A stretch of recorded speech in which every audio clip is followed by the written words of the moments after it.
Okay.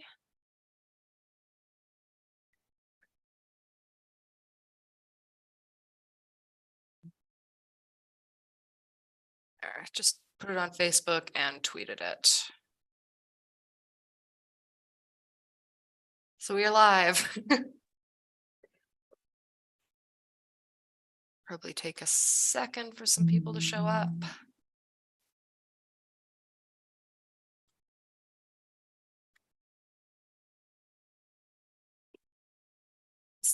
I'm gonna just post on, for anyone who's watching, I'm just posting the link everywhere, so we'll get talking in a second.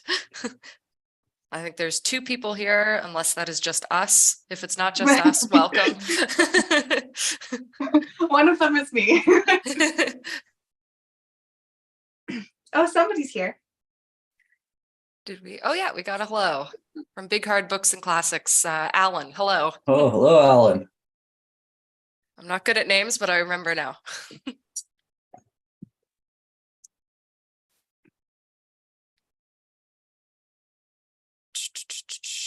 And we won't have any unhappy surprises in this stream because it's just the 3 of us here. Oh, yeah. Yeah, that's not. The last stream I was like, oh. I almost like didn't process it for a second. Oh, I know. Oh. I had like, I blacked out for like a full 2 minutes. I have a friend who was like, I am so disappointed that you didn't save a recording of that to show me because I wanted to see you guys freak out. Like, no, I'm not saving that. It was terrible. Nice to see you too.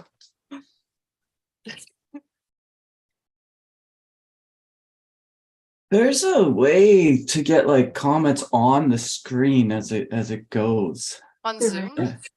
Like, I don't know if it's on Zoom, but I know I've seen it on lives before. You can do it with like Streamlabs, I think, with an Oh, OBS. is that? Oh, I don't know. I just. And yeah, StreamYard. Like Streamlabs is the one that I used to use, but it was actually really expensive every month and hard to actually like get everyone in the same screen. And there were those couple times where I had people on Discord and they couldn't even see, like, I think you did one of those, Pay, where you couldn't see anything that was going on. And it was just, I was not good enough at it to manage it properly. So this seems to be easier. I did one of those. I think you did. I know my dad did for sure, where you were on Discord and you couldn't actually see me on Zoom, so you were just like talking into the abyss. Right. It wasn't the best. Yeah, Alan says StreamYard. That would be good. I have to look into more options, but right now I'm doing this because it's so easy to manage. It tends to work for everyone. So we do have a few people here now, so we can do a bit of an intro. We have our guest Sam from Greener Side of Sam. If you want to tell everyone a little bit about yourself, about your channel, what you do. Hi, I'm Sam, and mostly right now, since I'm studying for school, I am doing a lot of live streams in the dead of the night because I have 2 kids and I have to study when you're asleep. So you can catch me on my live streams if you're up at 2 a.m. in the morning. I also like to write poetry and short stories, and right now I'm working on hopefully one day soonish getting my short story and poetry collection published. So. Awesome. And you submitted a story for Stygian collection too. Yes, I did. I haven't been able to read it yet. We're going down the list alphabetically. So, but everything I've been reading so far is good. I'm so excited to get it together. I'm hearing a bit of an echo on mine. Is that just me? If it's just me, that's fine. Just a second. My kid is Oh, no. at the door, so I'll put it on mute for a second. Okay. I don't hear an echo. Okay, good. If it's just me, that's fine. So we're going to, just to let everyone know, we're going to be talking about Outlook. So if you saw my posts on Facebook, Twitter, I think Instagram too, where Sam put forward a few topics just to, do conversation starters about how we come at our writing and what we kind of hope to get out of it, that sort of thing. So if that is interesting to you, this will be a good day of conversation. And as always, anyone who's in the chat, feel free to put topics forward, comment, etc. You are more than welcome to be involved. Oh, Alan says that he's up all hours of the night.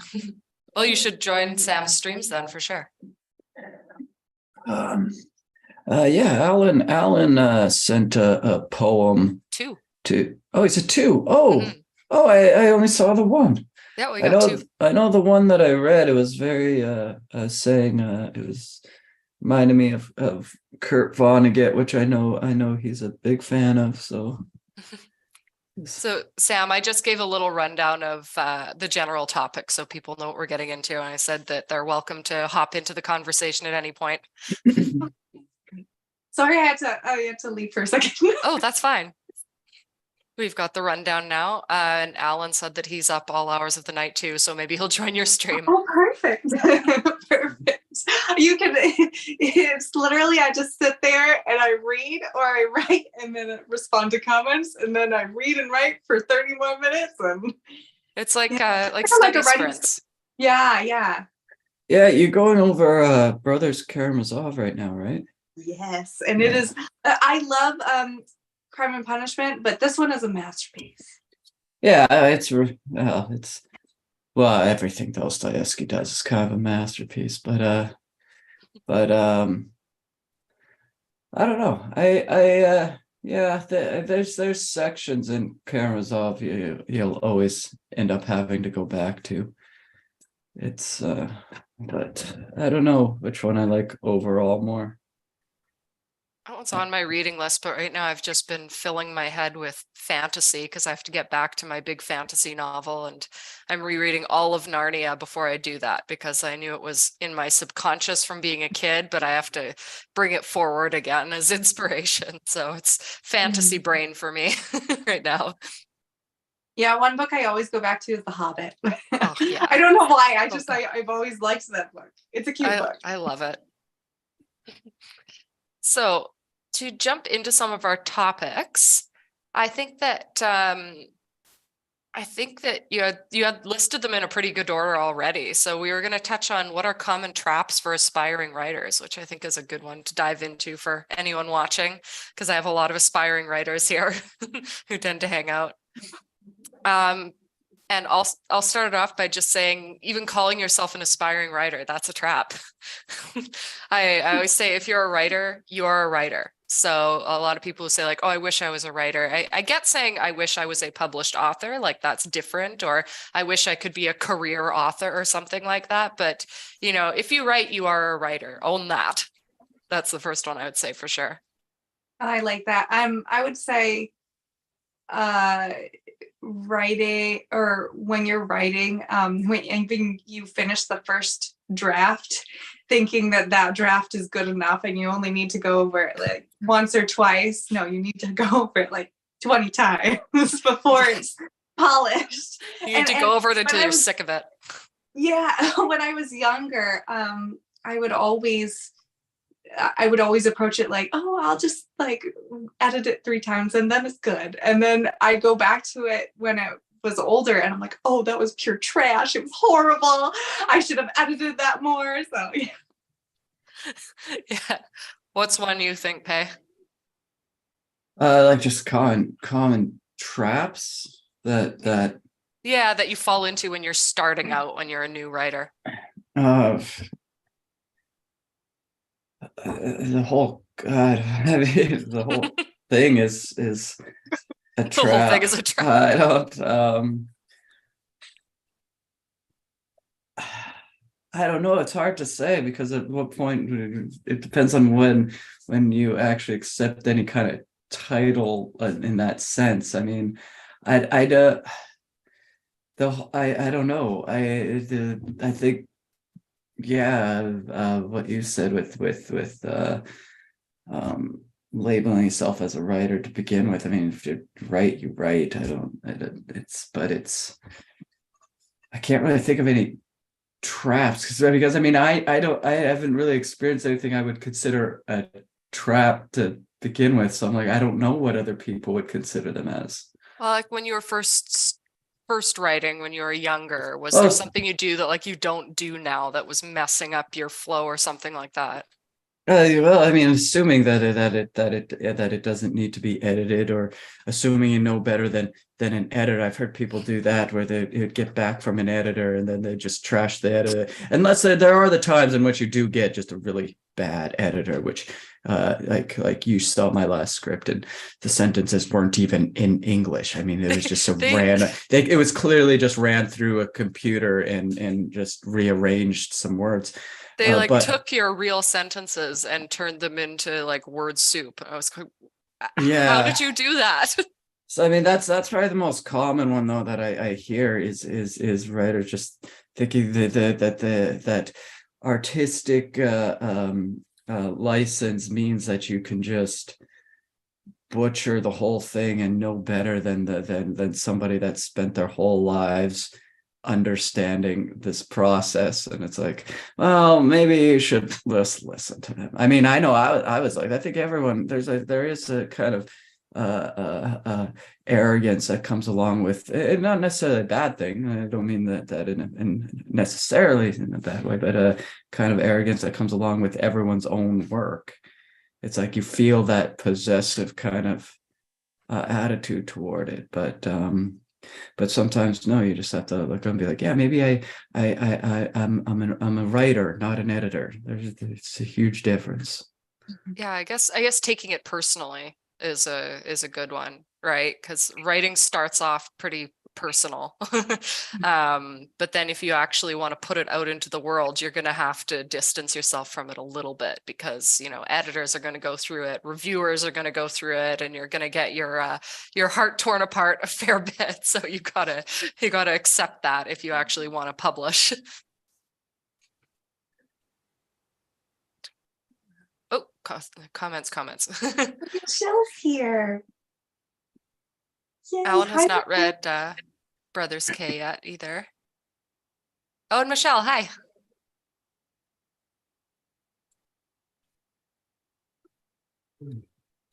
I need to figure a good system for showing comments on time so I don't miss people. For anyone who has just shown up, we're just talking about Outlook, how we come at writing, that sort of thing. So if you have any questions or comments, feel free. What else would we cover as writing traps for new writers? I know for me, back when I started YouTube, a big thing was I was posting more on social media and YouTube than I was actually writing. So I would say that's kind of a big trap. Yeah, it's hard because you have to promote yourself, but you don't want to wind up doing that more than you're working because then you're kind of wrecking the whole thing. It's really tough. It's tough to Yeah. find a balance. Marketing is not my strong suit. I'm just like, here's my word, I guess. Well, and people used to be able to do that a bit more, like just it's about showing the work, but no, now you have to be an entire team of marketing and production, and you have to be a personality, you have to be everything. Luckily, my new job, I'm doing copywriting for a like e-commerce marketing company, and I'm learning some things there. I'm like, okay, I can learn a bit of this during my day job and not have to feel like I'm taking too much personal time towards it. So that's helpful. Where we go? Let's see. Oh my God. I'm using a Mac and I never use a Mac. It's new for me. I can't function as easily. Oh, you are welcome for having this discussion. Writing is a craft though, like a woodwright or playwright. Yes. Absolutely. That's why you got to practice all the time. So there's another one about that you had put forward, Sam, about do you try to be more original or deliver to readers what they want? Which that's another thing you have to balance, right? Yeah, I think I think if anyone was going the more original route where they were like, I'm just gonna do what I feel, and like, you know how people are like Pei was saying, some people are like uh they don't listen to their editors and they just do their own thing. I feel like if somebody was going to do that, then they'd have to very much be prepared for bad reviews or people not liking their work, because that work is, if it's original, it's going to be very specific to them, which means that it might not resonate with as many people as they want it to. Mhm. But if you're trying to balance and reach an audience, well, yeah, you have to separate yourself and be more. It's just I mean, to be original in any kind of sense of the you first can't be. It's a yeah. Hunter S. Thompson, when he would write a novel, he would um sit at a typewriter and type out sentence by sentence Ernest Hemingway and or it was Fitzgerald. I think it was Fitzgerald. So he'd take a novel to mimic that style perfectly, so that he could be original. You can't really and write his original ideas under that style. I mean, the degrees of originality are going to differ from one person to another, and we're all going to take certain ideas or styles from authors we've read in the past. So it's like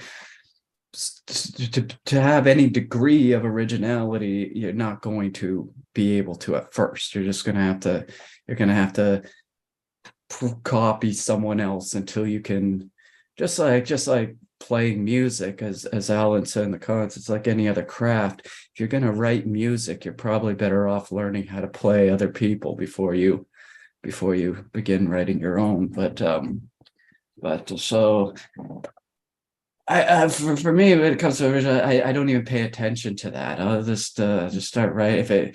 If it ends up sounding like someone else, and it just ends up sounding like someone else, there's obviously going to be an influence there. But it's not really something I would be consciously aware of trying to avoid, because if you try to avoid it, you're just going to end up sounding more robotic than what you meant to in the first place. Yeah. Yeah, definitely. And I actually I haven't done the line writing thing, but a lot of the time if I am wanting to sort of emulate some aspect of another writer, I'll read them like directly before I start writing, and I've done that a bit with Virginia Woolf before. But yeah, like you have to find originality within things that are similar to other creators, because at this point, like we're in the year 2023, it's hard to be perfectly original. Oh, that's so true.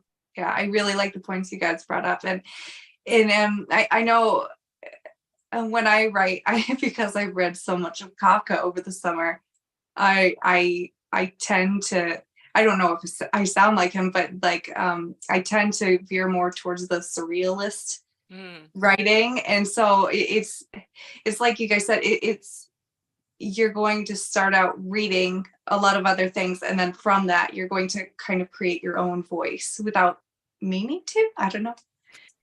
Yeah, yeah. Like you can't set out solidly to find your voice. It's going to appear eventually. And I think you can't set out solidly with originality either. Like you just should allow all of those influences to come into your head and not fight them. Just do it. I mean, as long as you're not plagiarizing, you're good. And then when you read it back, when you go into it, you're going to find these beautiful moments in there where you do see something original. You do see something that makes you happy and makes you want to keep writing. I find that that's how it is. So I read all the literature that's similar to what I'm going to be writing. So it's at the forefront. So I remember it. And then I'll go back and I'll find things where I go, oh, I actually did that really differently. And I kind of like that. And I'll hate a lot of it, but there are always those little moments in there that are so great.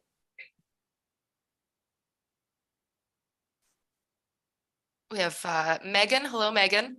Don't listen to the editors how the book The Crystal Keeper got in trouble. He didn't edit his book, then he published it. I'll have to look into that one. I haven't heard of that one. What was that? A book called The Crystal Keeper the writer got in trouble because he didn't edit his book and then published it. So I'll have to look into that. Yikes. And Alan said that's correct regarding Hunter S. Thompson pay. Harry Crews did that too with Hemingway. He just tries to get his poems off the page. Yeah, I think Alan's last point there is kind of sums up what I was trying to say.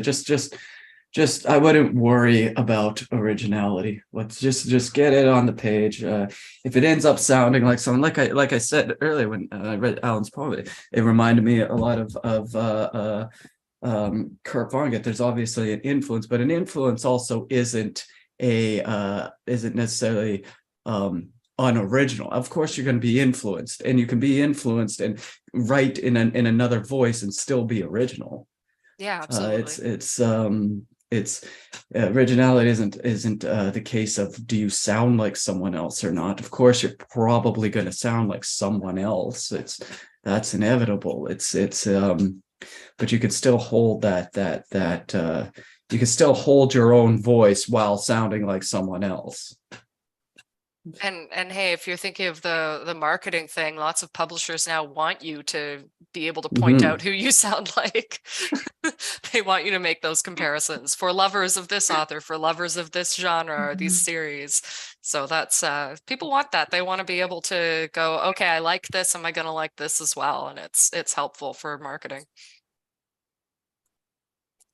And also, I guess going back to our first topic, obsessing too much can be a trap for a writer. Obsessing, am I original? Am I doing this right? Like I used to all the time, I would edit as I wrote, which I learned when I started doing NaNoWriMo is just not something you want to do if you want to finish anything. So I would, go back and edit a page, edit a few lines, and I would just obsess and go nuts over it and be stuck on the same page for months or maybe even years. And now I go, okay, this is the time I have to get the draft done. I'm going to do it. I'm not going to look back. And then after that, then it's the editing phase, and then you can get a bit more obsessive. But if you want to just write something, just write it, get it out there. Yeah, I'm very much like that too. Like I get, I'll be like, oh no, I didn't write that scene exactly how I wanted to write it, but now it's like already out there, and I like will obsess over it. But I've been trying to be better about it's okay. Like you can write more stories. Like oh yeah. If you do all the edits and put it out and publish it, like I still go back in my book. I'm like, oh, I didn't do that right, and it's like I have to just put it aside. That's done. It's done. It's out there. Moving on.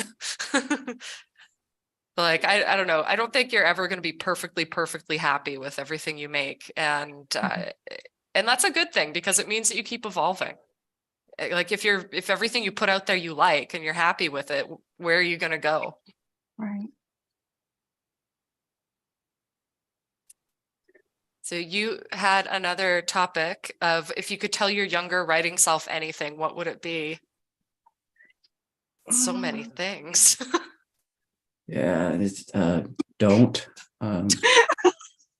yeah. Go look at the other courses that are offered. Mine would be learn how people move and learn how people speak. Oh no. I feel like there are some good descriptions in there that you might have written in the past. or like another one is I don't need to tell everybody everything about how they moved. Like they don't need to know everything, like a screenplay almost it feels like, because I used to write like that. And also I had just really odd ideas for stories that were just so immature, but at the time, I mean, I was a teenager, so of course, but just looking back at it, I laugh at some of my past stories. Oh yeah. I've showed Pay some of these from my art trunk. I have a lot of weird stuff. I had like time traveling cats at one point. That was one. I called it 5 ruby keys to travel with ease. When I was a kid, I was obsessed with making like these little rhymes, and it was just Yeah, I wrote about a fat squirrel named Harold who wanted to be a break dancer, oh and my his friend Charlie wanted to be an artist. I could see that being a kid's cartoon though, honestly.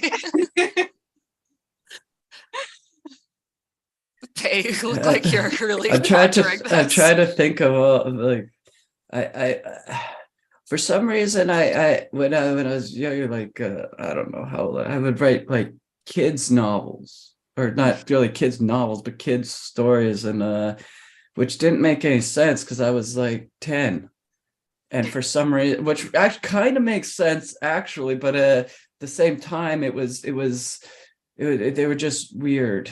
I guess I don't Were know. you writing as if you were marketing to kids rather than writing for your age group? Because Yeah, that's what I yeah, would do. and I it'd be never like, identified as a kid. I would be like, I'll write yeah, this for kids. And I was like, kids will like this. And I was, 11 years old. I did one called "The Land of Never Mind, You Wouldn't Like It Anyway," which was like really depressing because everyone I just described these characters that had some really great ability, but right before I'd get to like them like expressing exactly what it like, I'd give descriptions on what they were able to do in this land that was just apparently really wonderful. But as soon as I got to the point where they would actually say what it would just end with "never mind, you wouldn't understand it anyway," or "never mind, you wouldn't like." So I never really got to anything. It was just this really weird, and that's one of the only ones I kept and remembered. I think I You still have it somewhere. you sent me a picture. This is what I'm looking for on my phone. What was that? Was Oh it a yeah. poem that you found? No, I Here it started is. I found it. his limericks kind of thing too. That was another one. Can I read it? Yeah, what was it? There once was an old man from the West who never wanted any guests, so he sat all alone by himself in his home, singing his songs about the West. And then I drew a little picture of this old man in a court. Yeah, There. it's just like that was one of the Hay was born this way. yeah, apparently I've just always been that way, I guess. But all of the limericks were like that. They were just these like really depressing, like isolated things. And I got Nothing has changed. Yeah, so yeah, he would yeah. just tell his younger self, this is like it's gonna If I keep said- it's not gonna change. That's what you if- tell your younger self. It's If I not gonna said get any better. if I said I wrote that yesterday, it'd be just as believable. I don't- That's great. I think when I was writing when I was younger, I was too obsessed with descriptions. I would want to describe everything. And my mom said she liked that, but then as I got older, and I thought it was sort of a strong point, and I'm like, okay, I gotta curb this a bit. I'd be like, oh, she got this box of jewels, and then I would describe every single one and every color and aspect of it. I'm like, no one wants to hear this. Yeah. Mine was just the biggest thing was I was like, people don't talk like this. This is just awful. Yeah, when you read your writing back and you feel like you're crying from embarrassment Yeah. because you read a certain line the way you made it when you were a kid, and you're like, what are you doing? Like I would try to sound all sophisticated, and it just sounded like a little kid trying to sound sophisticated. Yeah. That I think is a thing that all beginning, right? If there and I remember that was some good advice I was given when I was very young, was just when you start to write, don't write with a thesaurus beside you. When you're really young, you want to do that because you want to sound it this way or that way, but then later on you go back and read, like, yeah, nobody uses that word. That's not a like it's a word and things, but nobody uses it. And in some situations it can be good. The only time I'll ever use a thesaurus is if I'm looking back at or editing my writing, I see that I'm using a word too repetitively because I just can't think of like what I do need to change that, and then I blank and can't use a word. That's probably the only time in which a thesaurus, in my opinion, is appropriate. But yeah, I think a lot of people do that when they just start writing. They think, well, I gotta sound like I have this huge vocabulary. It's like, well, yeah, but no, if you want to write for audiences, then you're gonna quickly recognize nobody talks like that. Well, that's a really good point, because it's not the kind of words that you're using that are going to make your writing good. There are, brilliant authors who just use very simplistic words and very simplistic sentences, and you can get, more is not always more. Less can definitely be more. Oh, Alan was asking about your channel name, Sam. It's Greener Side of Sam, and I am going to link channels in the description below too. Michelle also answered. Alan remembers writing as a kid too. We should just have one big stream where everyone shares all their old projects. That would be so much fun. I would totally. That's about Charlie again. I'll be sick that day. You'll be sick. I think we should do that. That would be really fun. I like doing that. I like bringing out all my terrible old stuff. I did a video ages ago when I first started my channel where I went back on the first full novel that I actually wrote. And that one was pretty good. The Kitten and the Fairy. I wrote it at piano lessons whenever my mom was playing, because she and I took them at the same time. So I would be waiting on the couch while she played, and then we'd switch and I would work on my Kitten and the Fairy story. The first full novel I wrote, a full novel, I think it was a total of like 20,000 words or something, but for 11-year-old, it was one called Kenny, and it was about a kid that just worked in a kitchen. And it was written by someone who clearly had never worked in a kitchen before in their life. I want to read this. And it was just, the descriptions were just hilarious, because it was like, it wasn't even so much clearly written by someone that's never stepped foot in a kitchen, but have never cooked or made anything in their life, because it was just reading it back. It was just hilarious. Do you still have this? I probably do on one of my old laptops. It's somewhere. But. What was the part you said about the it was like you thought the red onion was actually red, or I don't remember. Did I tell you about that? Oh, I must have told you about that years ago. But yeah, no, it's I can't remember. But yeah, I would just have these long descriptions on what it was like to cook, and it still wasn't even remotely accurate. That's amazing. Just like, it was just, I don't know, it's just funny. And that's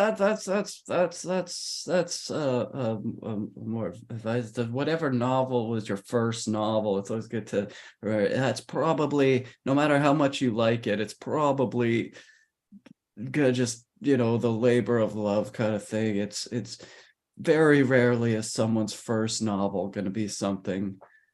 I mean, not that I never have it. I mean, of course it does, but I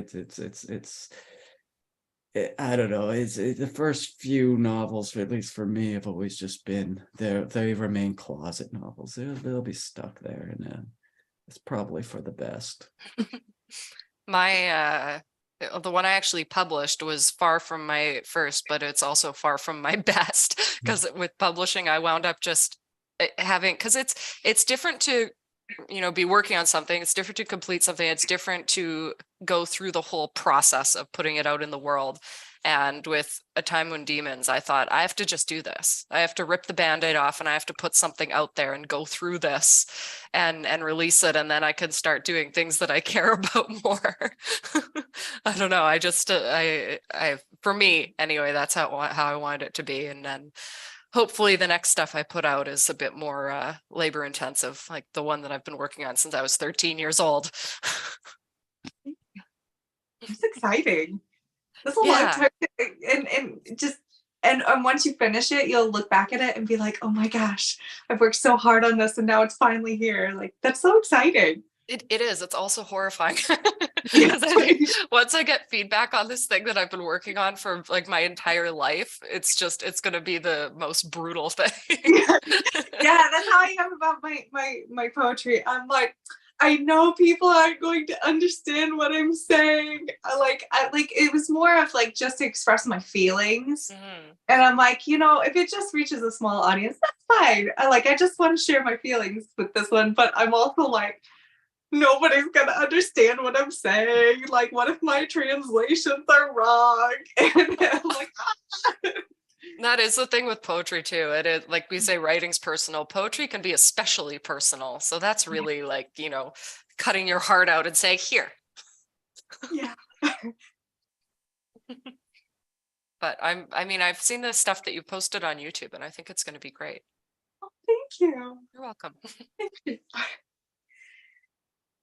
Oh, Alan just subscribed to you. Oh, thanks, Alan.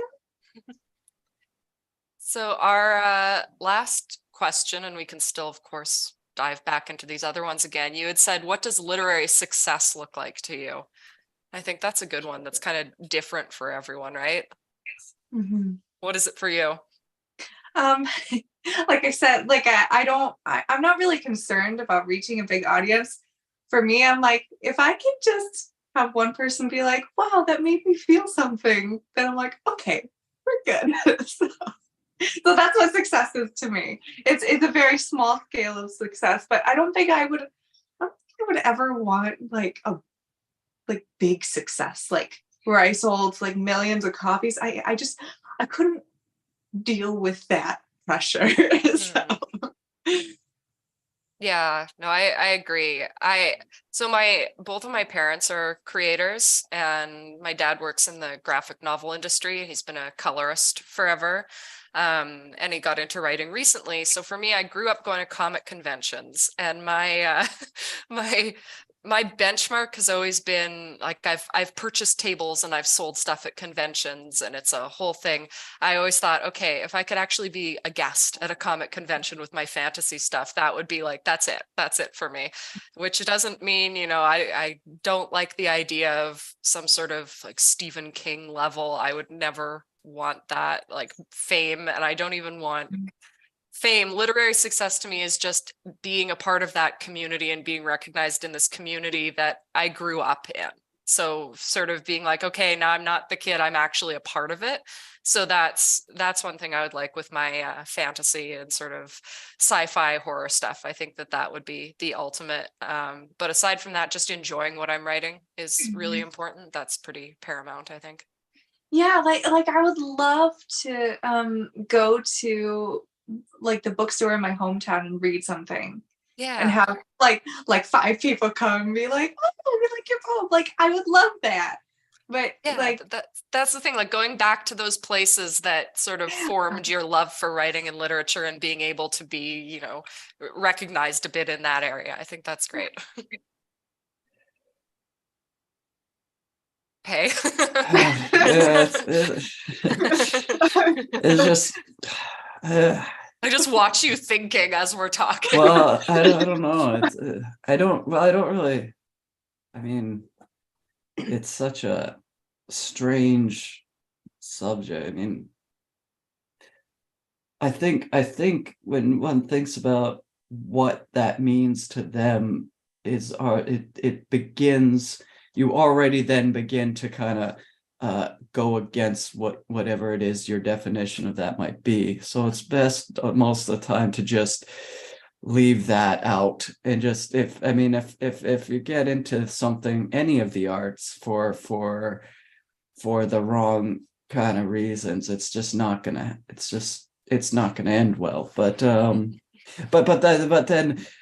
when you start putting a definition on what that means here, is you've already kind of fell into that trap.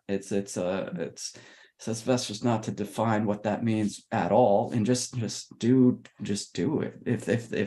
If you have no choice but to do it. But then so you get, if once you get into that circle of thinking, then it's kind of just going to be all downhill. Well, it's like in our Quora conversations, we kind of talked about this. And I think what you and I both wound up saying was that like it could be okay to have that goal, that sort of dream, but you don't want to be thinking about that every day, right? Especially if it's like we had someone ask a question. There was a question on Quora that was like, "Oh, I know that this book is going to make $1 million. How do I get it out there?" Like, don't like, no. First of all, no. Like, that's so rare. And like, you want a bit of a dream because that's going to be one of the things that pushes you forward. It's like writing. I have to write no matter what happens. Like, if I never get anywhere with it, I am going to still be writing, and I'm still going to be trying to help other writers. But it is nice sometimes to go, oh yeah, I guess this is kind of where I want to go with it eventually. But yeah, like, don't go into it goal first. Go into it sort of creativity and craft first, and don't focus on that too much, because the arts are impossible, notoriously impossible. And it can be so difficult. And if you have that goal, that success in mind all the time, you're going to be so disappointed so many times. Yeah, because you never know what, especially like that person who was saying, I know this is going to be $1 million idea. You don't know that because you're not other people looking at your book, and even some of the most successful books, you just would never have guessed they would be successful. Mm-hmm. So sometimes it's all chance. Yeah, there's so many outside factors that are going to control the work that you put out into the world. Mm-hmm. And really, you don't have much control over it yourself at all. Isn't that great? Alan had said, anyone ever heard Seth Morgan's Homeboy? Oh, read. Sorry, I've heard read. I have not. No. Major successful first novel, ended up killing himself on a motorcycle. Oh my. No. I have, there's one person I know who I'm going to get on here at some point, who's the only person I know who got $1 million advance on his first book. Yeah, that's one person. Gargoyle, was it? Yeah, The Gargoyle. Yeah. Wow. Great book. Highly recommend. Historical fantasy. His name is Andrew Davidson. And I've been lucky to be in contact with him over the years since his book came out. But he was from like a small town in Manitoba and put his book out, and it was the first one, and like, boom, massive success. And that, it's so rare. It's very interesting to know someone who's had that and just like see his life trajectory after and the things he's done. It's very fascinating. So we had a conversation with him when Pei and I are both in Winnipeg, but the sound and everything messed up because I just was not like on my game with recording. So we have to revisit it at some point. Oh, Michelle had to run. Oh, bye, Michelle. Oh, thanks, Michelle. Yeah, thanks for stopping by. If you're still here, and maybe you'll watch back and see the thanks. Yeah, so that was sort of our 4 main points there. We've got like another little bit of time. We usually go about an hour on these. If there's anything else anyone wants to touch base on, I feel like we covered a lot. Yeah, I think we did good. Yeah, those were good topics. Thank you. We haven't done sort of a wider range thing. We've been a bit more specific, other than last week, which is a bit more random. But I always like talking about the craft and how people are coming at it and stuff like that. And a lot of people want to hear about that. When I've talked to new writers, they're like, I don't know what I'm doing wrong. Please help. I've been writing for years and I still don't know what I'm doing. Please help. Yeah, that never changes. Exactly. That's actually part of it. Yeah. The constant state of panic. And people ask me advice and I'm like, I don't know. Like we can only comment on our personal experiences and hope that it will be helpful in some way. Yeah, no one's gonna give people giving other people advice is just them telling you what they should be doing, especially when it comes to writing. So it's wouldn't really seek for advice through other people, but more so, even though that's pretty much what we're just doing here anyways, giving advice, but that's don't listen to us. Well, really, at the end of the day, but then again, that too is advice, right? It's my advice is just don't give it, don't listen to advice, just do it. Yeah, it's hard to give because to give any advice in any of the arts is to assume that you know what's going on subjectively with the other person. It's like, well, you Mhm. don't, so it's going to be difficult to give anyone advice. Mhm. But at the same time, I think discussions at least are important because that's Yeah, what's going to get you sort of thinking about your craft, right? So even if you're talking and you're listening and you're going, "Oh, well, I don't know if that's going to work for me." I mean, you could try it and see if it works. Maybe it will, or you can use it as a jumping off point for other things. Never take anyone's creative advice as law, I Mhm. guess, because creativity shouldn't have laws like that. Like that's kind of the nature of it, right? This makes me think of when I started YouTube and I was like, my first videos were like, how to write or not write a flat character and all Oh, those things, like how to do this, how to do that. And I'm like, I don't even know if I do this correctly. yeah, if you get into all of that, like the very Mhm. personal things of like you should write this type of person this way.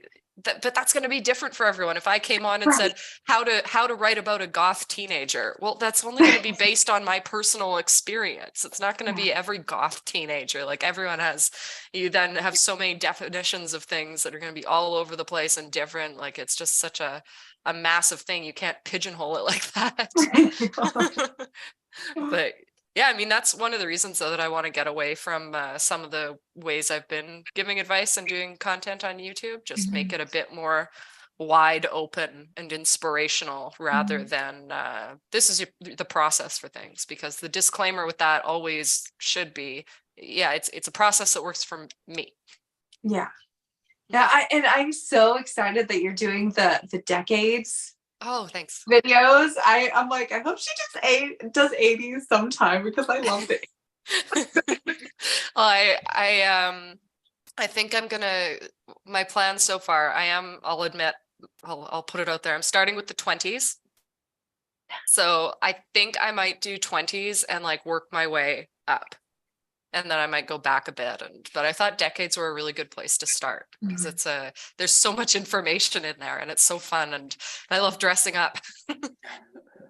There's a very cool place also in Montreal to film in for this particular era. So I'm excited to put that out there. It's going to be great.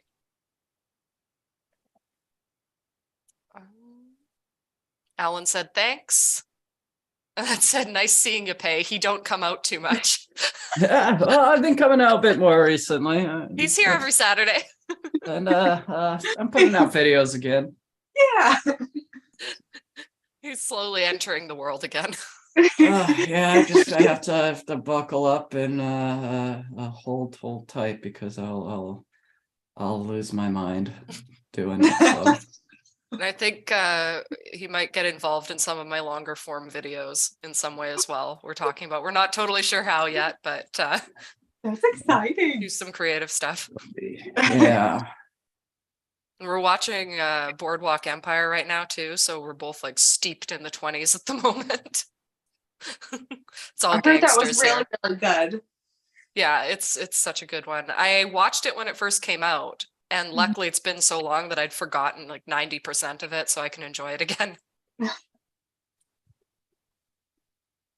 Okay, so I guess we're gonna wrap it up. Thank you so much for coming out, Sam. It's been really fun talking. Thank you And for having me. of course, and thank you for co-hosting again, Pei. yeah. And we'll have to do it again sometime. And I do really like that kids writing overview thing. So maybe we'll set something up with that. Sam and I will do it. You Yeah. don't have to Pay. Maybe you can give me some of yours and I can read them on your behalf. And of course, to anyone watching, I'll be linking channels below, social media, so you can follow Sam and Pei and me. And thank you for watching. And just so Sam, so you know, this is just going to totally close out when I close Zoom. So just thank you again. Thank you for having me here. Yeah, You're And awesome. thank you. And so to everyone else, I hope that you continue to have a day that is just as wonderful